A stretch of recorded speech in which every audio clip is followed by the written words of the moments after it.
तो क्या राज्यसभा छोड़ करके फिर से वापस सीएम बनेंगे नीतीश? आखिर बीजेपी और जेडीयू के टकराव ने 24 घंटे में कौन सी ली नई करवट और सम्राट का कैसे कट रहा पत्ता? स्वागत है आप सभी का। आप देख रहे हैं द राजनीति का विशेष सेगमेंट खबर और विश्लेषण। मैं हूं जब्बार खान। दोस्तों, आखिर बिहार में भारतीय जनता पार्टी और जेडीयू के बीच में क्या कोई वाकई ऐसी कशमकश है जो बाहर तो नहीं आ रही, लेकिन अंदर खाने दोनों ही पार्टियों के बीच में एक ऐसी दरार उत्पन्न कर रही है जो आने वाले वर्षों में दोनों के अलगाव का कारण बन सकता है?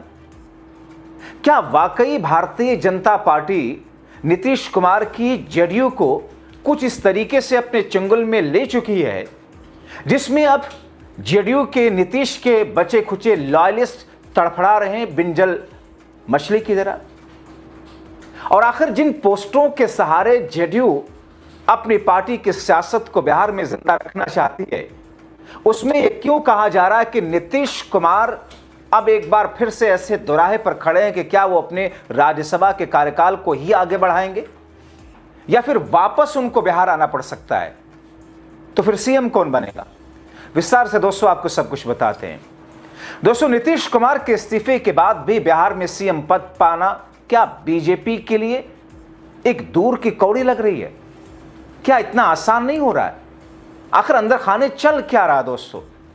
जो घटनाएं घटी हैं दोस्तों बीते 2-3 दिनों के भीतर, उनके नजरिए से बहुत सारे वर्जन्स राजनीतिक जानकार, राजनीतिक पंडित, बिहार को नजदीक से देखने समझने वाले इस वक्त बता रहे हैं। कम से कम जेडीयू कार्यकर्ताओं ने जिस तरीके से मोर्चा खोला है, उससे तो यही संकेत मिल रहे हैं। दोस्तों, अब इसमें मैं यहां पर एक पोस्टर का भी जिक्र करता चलूं जो अभी ताजा है, जो बीजेपी को साफ संकेत दे रहा है, जिसमें मुख्यमंत्री की कुर्सी भारतीय जनता पार्टी की तरफ जाने के लिए और जाता हुआ देख करके जेडीयू तिलमिला गई है। और सिर्फ बीजेपी के ही नेता को मुख्यमंत्री ना बनाने को लेकर पोस्टर नहीं, बल्कि दरअसल नीतीश के घर में ही मुख्यमंत्री की कुर्सी हो, पोस्टर में नीतीश के बेटे निशांत कुमार को अगला मुख्यमंत्री पेश किया गया है। आप तस्वीरें देख रहे हैं। संकेत में बीजेपी पर निशाना साधते हुए कहा गया कि बिहार में ना तो बुलडोजर बवाल और ना ही फिर से दंगा फसाद चाहिए। तो क्या जेडीयू कार्यकर्ताओं के इस रुख की वजह से बिहार में सीएम पद की घोषणा नहीं हो पा रही है? आखिर क्यों इस पोस्टर में लिखा गया कि बिहार में ना तो बुलडोजर बवाल और ना ही फिर से दंगा फसाद? बुलडोजर बवाल क्यों कहा गया? अब याद कीजिए, जब बिहार में अभी चुनाव में भारतीय जनता पार्टी और एनडीए सबसे बड़ी पार्टी बनकर के उभरी, तो किस तौर पर बुलडोजर सम्राट चौधरी को तो बुलडोजर बाबा ही कहा जाने लगा। और बुलडोजर बवाल दरअसल इसका संकेत उत्तर प्रदेश की बीजेपी की सरकार की तरफ जाता है, योगी आदित्यनाथ की सरकार से जोड़ करके। तो फिर जब 20 वर्षों से बीच में कुछ वक्त के लिए छोड़ दिया जाए, भारतीय जनता पार्टी और जेडीयू की सरकार है बिहार में, तो फिर ये पोस्टर में क्यों लिखा गया जेडीयू की तरफ से कि बिहार में ना तो बुलडोजर बवाल और ना ही फिर से दंगा फसाद? तो क्या जेडीयू कार्यकर्ताओं की इस रुख की वजह से बिहार में सीएम पद की घोषणा वाकई अटक चुका है? क्योंकि सीएम पद छोड़ने की नीतीश की घोषणा के भी 1 माह से ज्यादा का समय हो चुका है। जेडीयू कार्यकर्ताओं का संदेश बिहार में सीएम पद को लेकर किस तरीके की राजनीति चल रही है, दरअसल ये समझने से पहले जानिए कि आखिर जेडीयू कार्यकर्ताओं के पोस्टर में है क्या। जनता दल यूनाइटेड के कार्यकर्ताओं ने पटना शहर में बड़े बड़े पोस्टर लगाए।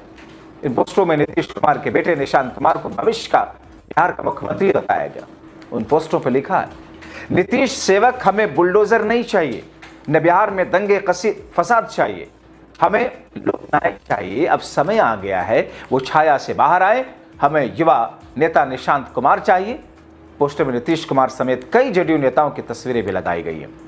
और दोस्तों, मौजूदा वक्त में खास तौर पर नीतीश कुमार को राज्यसभा भेजने की चर्चाओं के वक्त से लेकर कोई भी फैसला बिहार में, कोई भी मैसेज, कोई भी बयान, कोई भी पोस्टर, कोई भी पोस्ट यूं ही नहीं है, उसके मायने हैं और उस पार्टी की तरफ से उसकी सहमति है। दोस्तों, जेडीयू कार्यकर्ताओं के इस पोस्टर को बीजेपी पर निशाना साधने के तौर पर देखा जा रहा है। अब दोस्तों, यहां रुकिए कुछ देर के लिए। कई सारे राजनीतिक जानकार और बिहार के राजनीतिक पंडित ये बांध के चल रहे हैं कि भारतीय जनता पार्टी निशांत कुमार को मुख्यमंत्री तो दूर की कौड़ी है, डिप्टी सीएम बनाने को तैयार नहीं हो पा रही है। और इस बात पर बीजेपी और जेडीयू के बीच में खाई बनती जा रही है।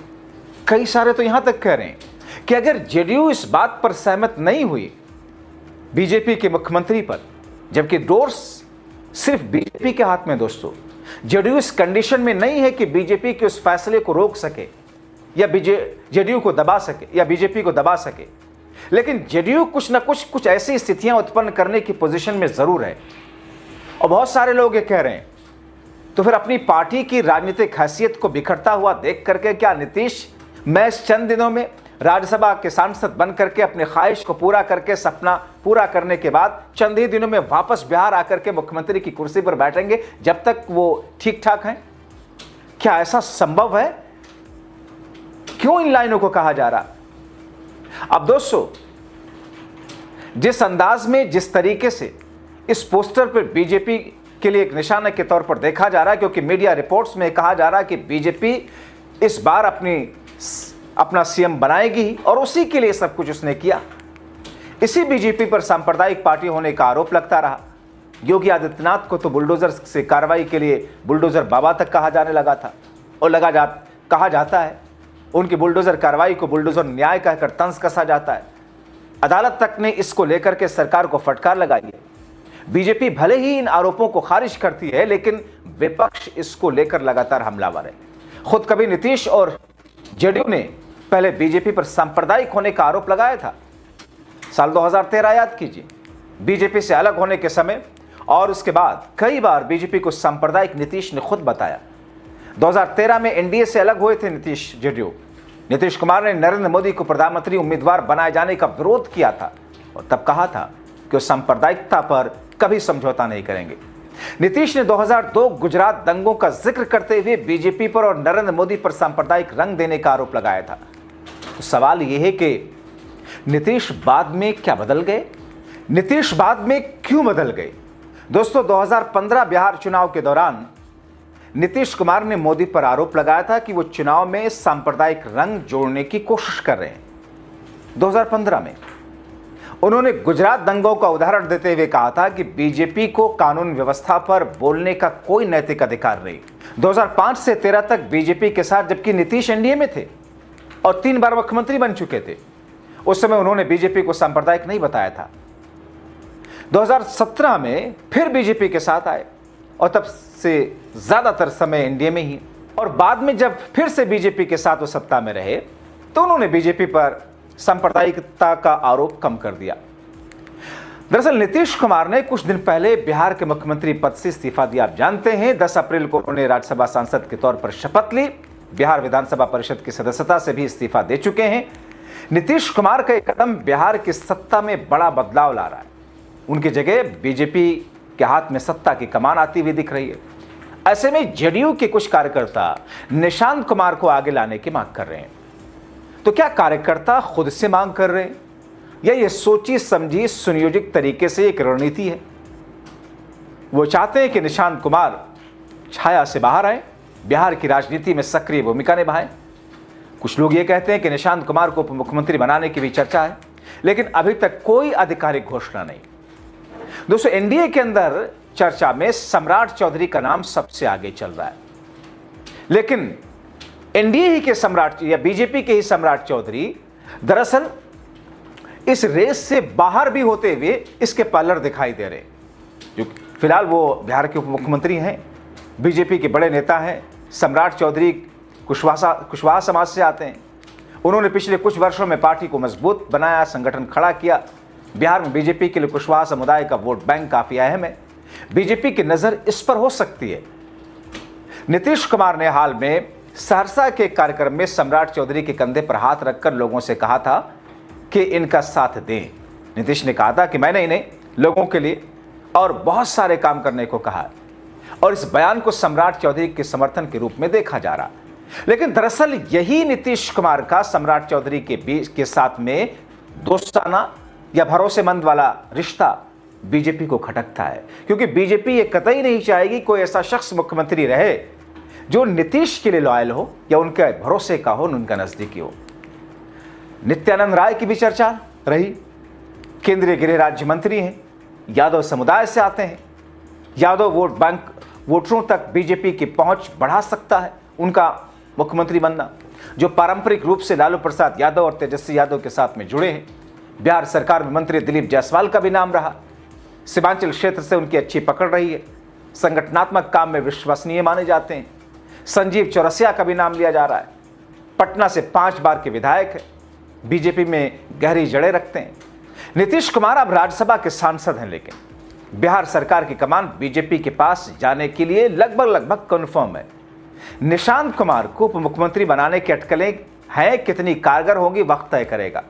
जदयू कार्यकर्ताओं द्वारा लगाए गए अब इस पोस्टर ने पार्टी के अंदर नई बहस शुरू की है। तो क्या अभी तक जो रणनीति जदयू ने तैयार की और बीजेपी ने तैयार की, अब उसके बीच में कुछ नया पेंच आ गया? अभी तक जदयू और नीतीश कुमार की तरफ से इस पोस्टर अभियान पर कोई आधिकारिक प्रतिक्रिया नहीं आई।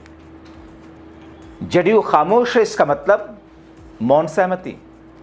बिहार की राजनीति में यह नया घटनाक्रम आने वाले चुनाव से पहले सत्ता के समीकरण को और दिलचस्प बना रहा दोस्तों। मगर इन तमाम स्थितियों और परिस्थितियों के बीच में बिहार के एक दिग्गज वरिष्ठ पत्रकार, करीब 40 वर्षों से कई सारे चुनाव को कवर कर चुके, जदयू में खास गहरी पकड़, उन्होंने बातों बातों में एक बात यह भी कही कि हो सकता है नीतीश कुमार चंद दिनों में राज्यसभा के सांसद बनकर के अपना सपना पूरा करके वापस बिहार आ जाए। अगर ऐसी स्थिति उनको समझाई गई उनकी पार्टी की तरफ से कि साहब पार्टी खत्म हो रही है और पार्टी खत्म हो जाएगी या कर दी जाएगी, तो फिर क्या नीतीश अगर ऐसी लाइन कोई बीजेपी के सामने रखते हैं तो क्या बीजेपी तैयार होगी? ये तो बहुत दूर की कौड़ी लग रही है। आप क्या सोचते हैं? अपनी राय कमेंट बॉक्स में जरूर लिखें।